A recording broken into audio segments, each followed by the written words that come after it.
feel like there's no way to do this and not look weird. So the next book I chose, I was actually, how many times can I say, very excited. So this is our first book, follows, I do have,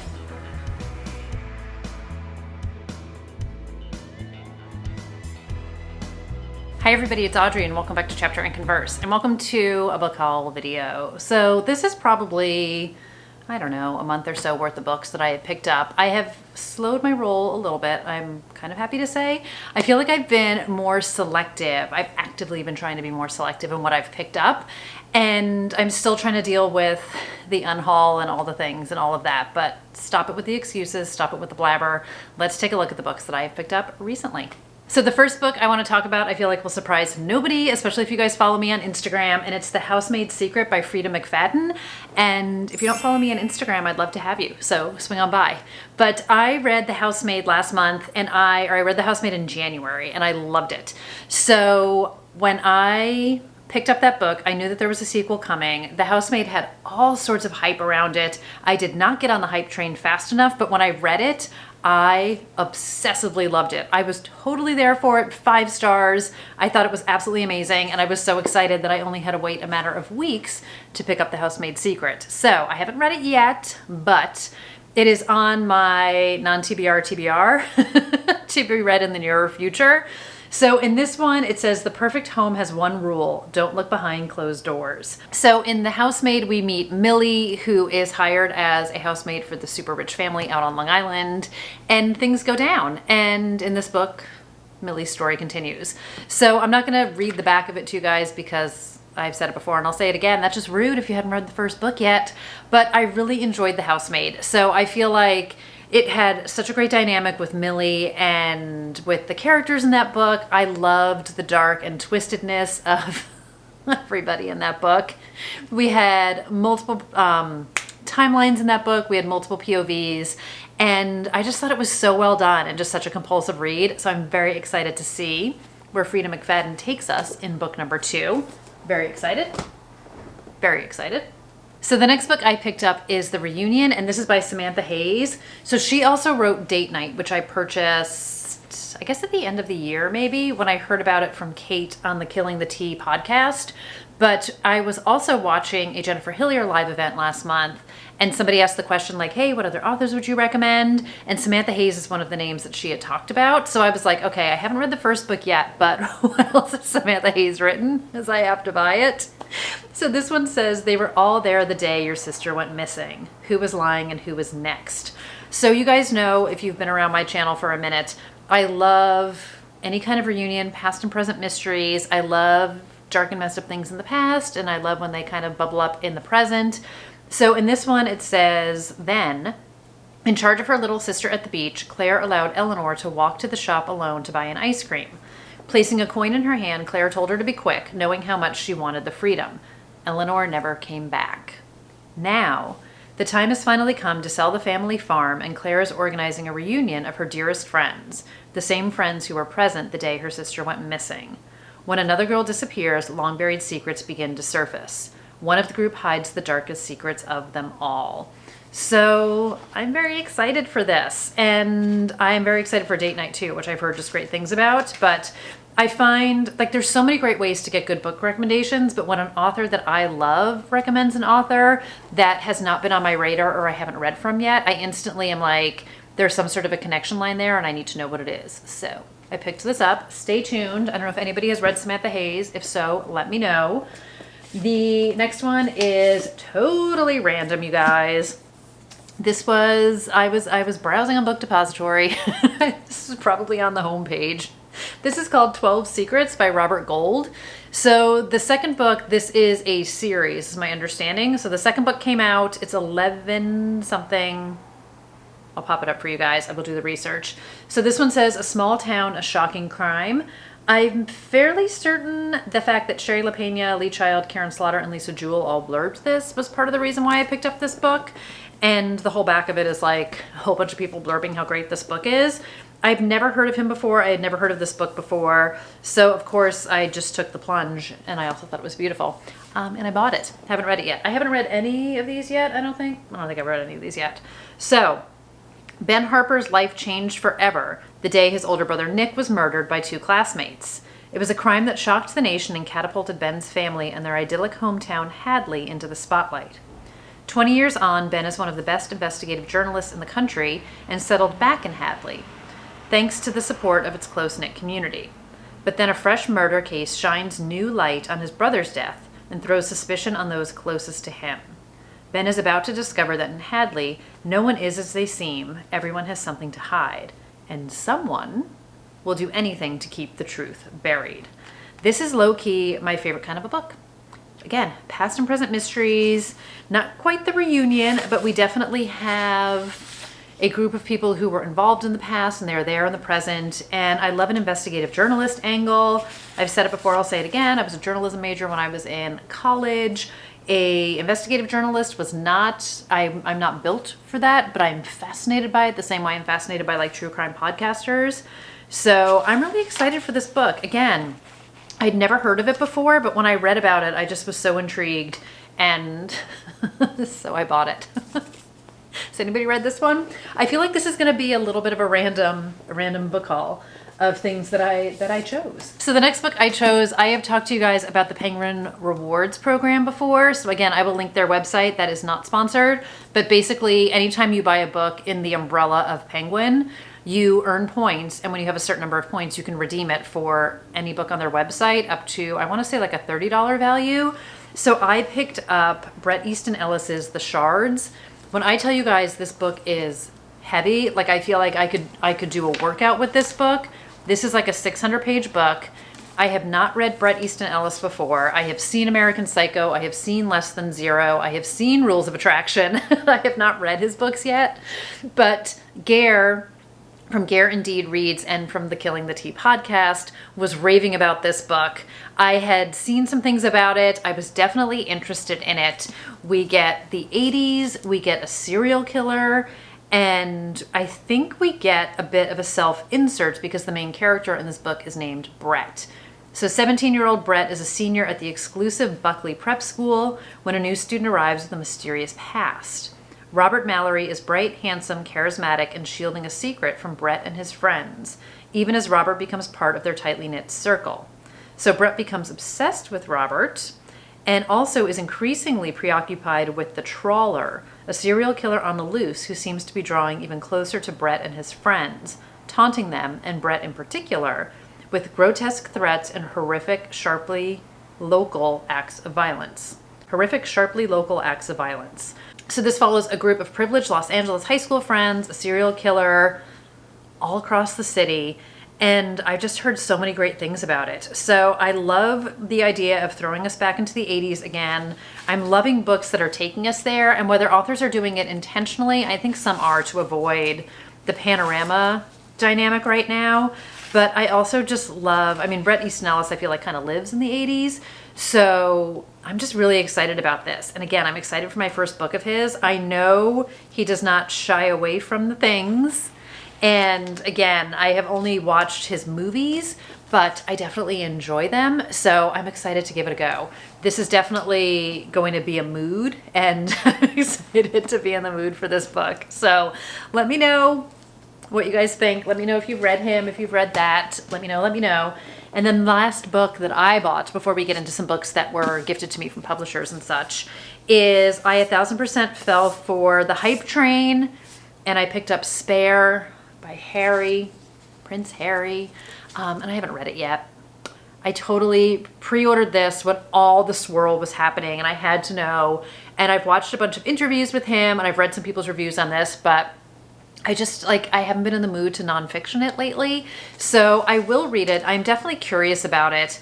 I don't want to say fascinated, because that always sounds like such a messed up description when I'm talking about the royal family, but I 1000% watched Will and Kate get married. I watched the Harry and Meghan wedding.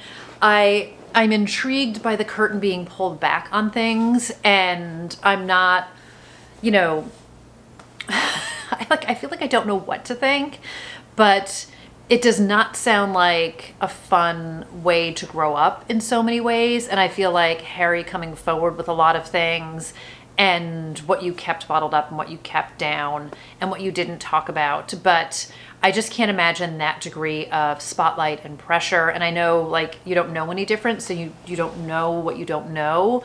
But I'm very curious to hear about this. My understanding is that it's not like there's some big, oh my God, I can't believe he said that kind of a thing, but more goes into further, I think, explanation of things that he's already discussed and that he's already talked about. I again hesitate to use the word exposed because I haven't read it yet. I only know what I've read from other people's reviews, but I am curious to read about, I feel like particularly his struggle after his mom died, and how he talked about how he acted out and how he couldn't handle things and how he was in such denial. And I imagine this is going to be rather emotional in a lot of ways. And I know, again, from listening to interviews with him, that he very much didn't believe his mother had died, and that it was kind of all set up so she could escape the spotlight, and that he was waiting for one day he was going to get a call from her so that him and William could come join her wherever she was. And I just can't imagine what that would feel like, and I wish that upon nobody. So I'm very curious about it. Again, I will read it at some stage. I just haven't read it yet. So I almost feel like I fell for the hype train and then I drowned in the hype, and like it made me not want to read it at the time. So I have it. Also, I mean, it's a decent sized book, but it's also physically heavy. I don't know if it's just like, I feel like some books are just literally heavy. So I feel like that will be literally and figuratively heavy. Or just literally heavy. I'm not even making sense. Okay, let's talk about some books that I got from publishers, which I'm super excited about. So the first book is from Berkeley. This is Cold Blooded Liar by Karen Rose. This is a new series that she has started. And this one is set, I want to say, in San Diego. So she has written a whole lot of books, you guys. And I'm embarrassed to admit I haven't read any of them. I do have Say You're Sorry, which is the first book in the Sacramento novels. So this is the San Diego case files. She has a lot of series, and I've heard a lot of great things about her writing. And then I heard a great review of someone who read the arc of this during the reading retreat that I was on a couple weeks ago. So in this one, we are following Sam Reeves, is a kind-hearted psychologist who treats court-ordered clients. After one of his patients, a pathological liar, starts revealing plausible new details from a long unsolved serial murder case, he's compelled to report anonymously to the SDPD tip line. Though his attempts to respect patient confidentiality land him face down and cuffed by the aggressive and cute Detective McKittrick. Okay. So Kit is a San Diego homicide detective, and amongst other things, it says she loves nothing more than a cold case, and it completely intrigues her, and she is desperate to solve it. So Sam is released, but goes home with both a newfound distaste for the SDPD and a resolve, not unlike Kit's, to uncover the truth. So Kit and Sam repeatedly butt heads in their separate investigations, but are forced to work together to find one of the deadliest serial killers the city has faced in years. So I just love the, people working together that don't necessarily want to work together. I love a serial killer story, and I'm excited to get into a new series. So again, I've heard great things about her writing, and I'm super intrigued, and I am super grateful. Thank you very much, Berkeley, for sending this to me. I have a couple more books from Berkeley, which I'm also very excited about. So the first one is Stone Cold Fox by Rachel Collar Croft. Again, if you guys follow me on Instagram, you would have seen actually all of these books. But I have heard amazing things about this book, and now I'm repeatedly seeing amazing things about this book because it just came out. And again, my non-TBR TBR is taking a beating, you guys. There's so many books that I want to read. I always get excited about a new book, but I feel like the new book game is so strong right now, and it's only getting better like with each passing day. So this is a debut novel. This is a woman and her mom who were con artists. And now B kind of wants to leave that dark past behind. So she plans to marry the heir to one of the country's wealthiest families. And of course, nothing is going to go smoothly for B. So it says she wants nothing more than to close and lock the door on her sordid partnership with her mother so she can disappear safely into old money domesticity, sealing the final phase of her escape. But that is not without issue, like I said. So it says she particularly has some issues with his childhood best friend, Gail, and going toe-to-toe with Gail isn't a threat to an expert like B, but what begins as an amusing cat and mouse game quickly develops into a dangerous pursuit of the grisly truth. So again, I've heard fantastic things about this book and I'm very excited to give it a go. It also has an amazing cover, which I'm super excited about, and I've seen plenty of people do their version of it on Instagram, so I always love that. And then the last book I have from Berkeley is Miss Aldridge Regrets by Louise Hare. So this is actually the paperback release. This came out last year. And on this one it says, the glittering RMS Queen Mary, a nightclub singer on the run, an aristocratic family with secrets worth killing for. So this is set London, 1936. We have everybody on the Queen Mary, and it's bound for New York, and things are just going all shades of wrong. So we are following a woman named Lena, and her career has not gone according to plan, and she is currently stuck singing in a sticky-floored basement club in Soho, and her married lover has just left her. Jerk. So it says, but Lena has always had a complicated life, one shrouded in a mystery as a mixed-race girl passing for white in a city unforgiving of her true racial heritage. She's feeling utterly hopeless when a stranger offers her the chance of a lifetime, a starring role on Broadway and a first-class ticket on the Queen Mary. So then we get a death on board, we get some investigation, and it says with seductive glamour, simmering family drama, and dizzying twists. This is Louise Hare's beguiling U.S. debut. So I'm very curious. I feel like it obviously has like a little bit of a Titanic vibe with the boat. I do love me some throwback. You guys know I talked about The Thin Man recently, like that 30s kind of a vibe. And I just love like a mystery. I'm just super curious. Mystery on a boat sort of gives me Agatha Christie vibes on top of everything else, and I'm intrigued. So this is pitched as a Canary Club mystery, so I don't know if that means there's more in the series, but I'm very intrigued and I'm very excited to have it. So thank you again to Berkeley for sending me multiple books, super gracious. And then the last two books I wanted to talk about were both gifted to me from Book of the Month. So the first one is Pineapple Street by Jenny Jackson. This is a debut novel. I just dropped the bookmark that comes from Book of the Month. Oops. And I read the blurb on this and I was so excited about it. So this one is set in Brooklyn Heights. We are following a uber-rich one-percenter family, the Stockholms, and we are following two of the daughters in the family, the oldest and the youngest, as well as Sasha, who is a middle-class New England girl who has married into the family. So in this one, we get multiple POVs as far as I can tell. I'm always like afraid to read ahead. Yeah, multiple POVs from the three ladies. And it says, shot through with the indulgent pleasures of life among New York's one-percenters. It's an addictive, escapist novel that sparkles with wit. So from what I can tell without spoiling anything for myself, we get these three women sort of at different phases in their life, at sort of turning points maybe in their life, kind of questioning things, having a bit of a personal reckoning, and I'm excited for it. Also, can we talk about how beautiful this cover is? Not gonna lie, it was the first thing that grabbed me.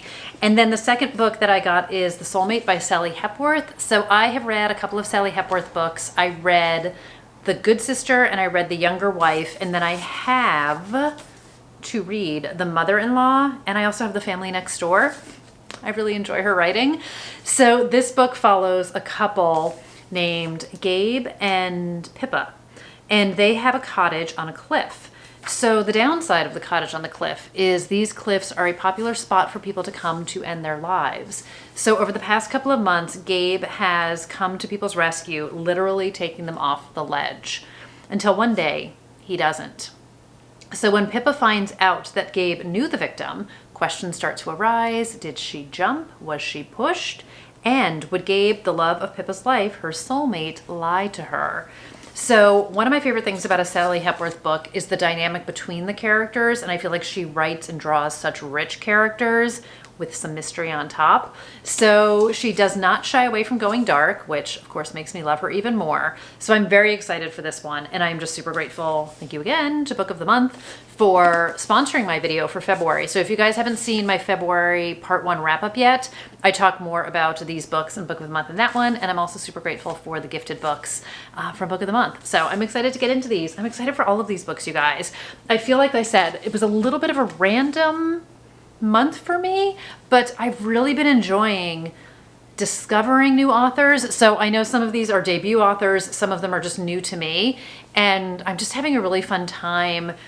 You know, I love my authors that I know and love, but also just introducing some new authors into my universe. So let me know if you have read any of these books, or if there's other books by these authors you would recommend. And also let me know if you picked up anything exciting this month. Have you gone full rando like I did and just completely picked up a random book that you came across on a website? Let me know whatever you want to let me know.